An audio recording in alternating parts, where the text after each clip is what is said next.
Welcome to the HR Chat Show, one of the world's most downloaded and shared podcasts designed for HR pros, talent execs, tech enthusiasts, and business leaders.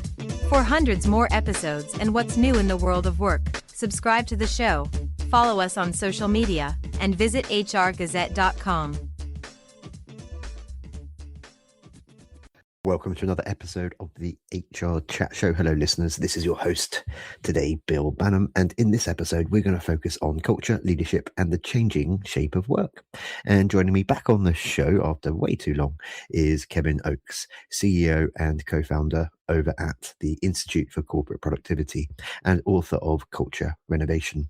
Kevin is one of the most respected voices in human capital research, known for helping HR and business leaders move beyond trends and focus on what actually drives performance. He's also been sharing some thought-provoking ideas recently about AI, workforce redesign, and how HR must take a more architectural role in shaping the future of work. I hope you enjoyed this conversation that I had with Kevin. Kevin, it's great to have you back on the HR Chat Show today. How are you doing? I'm doing great, Bill. Thanks for having me back. Kevin, you've been studying organizations and people practices for quite some time now. When you compare today's challenges to earlier periods of change, what feels genuinely different about this particular moment that we're living through? Yeah, it's interesting. I've focused a little bit more on what feels the same lately with some folks. I think what's happening with AI, there's a lot of parallels to what happened when the internet first came out. And I was running a .com company at that time, and very immersed in how the internet was changing the world. And so there are some parallels here with AI, but I think what's different today is that it's happening much faster. The speed at which things are changing as a result of the adoption of AI, I think has caught, a lot of people off guard, and, in companies, people aren't quite used to that pace of change. In fact, there's been, a lot of rhetoric lately, a lot of articles on cultural pushback, to adoption, where even some employees are trying to intentionally sabotage, AI efforts because they're a little nervous about it. Aside from, that usual rhetoric, what I get excited about is, especially for the HR community, is I think the strategic HR people are becoming more and more important in organizations as they think about workforce planning and strategy, and as they get immersed into how AI is really changing the outlook for the workforce long term. So from an HR perspective, to me, that's exciting, even though there's a lot of, scary aspects of this that are making people nervous. Thanks for listening to this episode of the HR Chat Podcast. If you enjoy the audio content we produce, you'll love our articles on the HR Gazette. Learn more at hrgazette.com. And now, back to the show.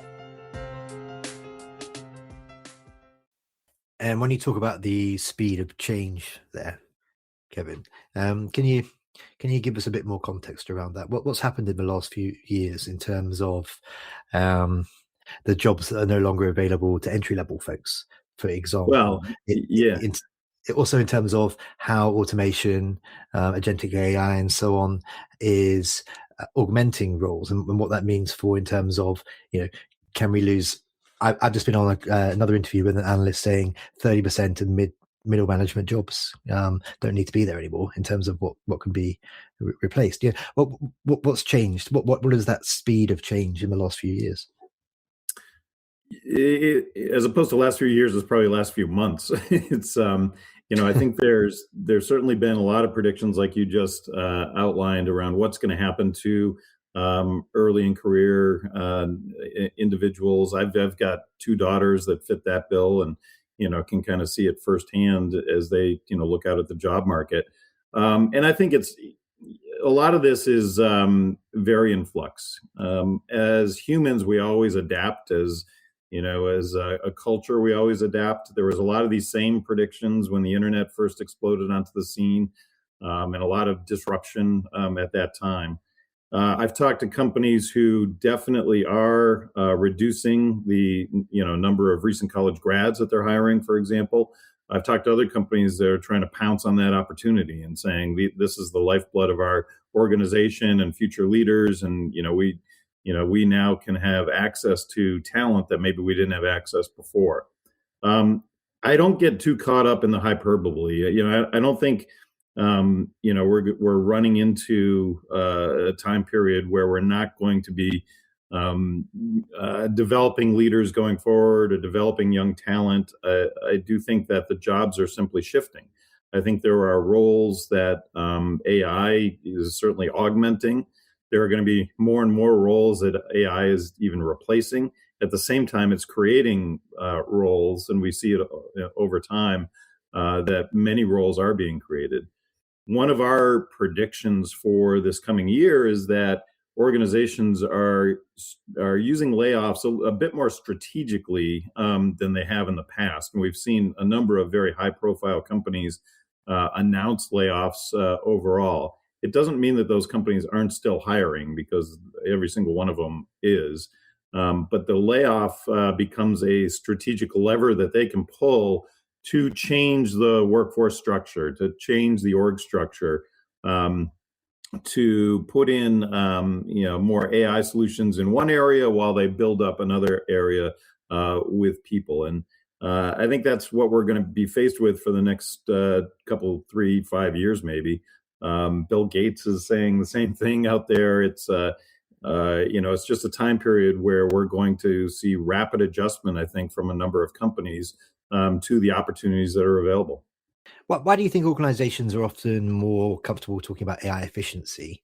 Last year we saw, and the year before, we saw a lot of investment into AI and automation. This year, what I'm hearing is it's about proving out the ROI of those investments and how it is supporting employees.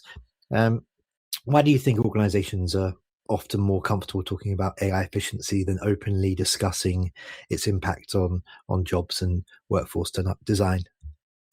Because it's easier. I think anytime technology, has assisted an organization, we focus on efficiency first. Where can we do something faster with less resources?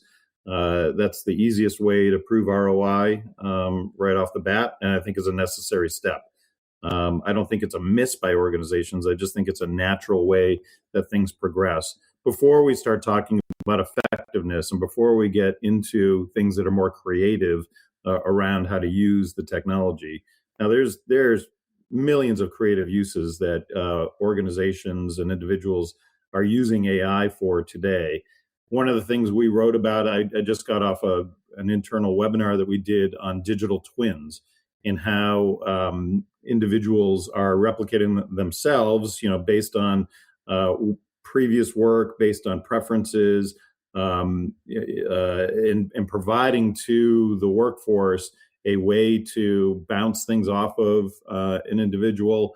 I know one CEO is using this for performance reviews, where he tells his direct reports, hey, go, present this to my digital twin, have a performance review with my digital twin, see what the twin would say before we then do your actual performance review. We're going to see a number of creative uses like that going forward.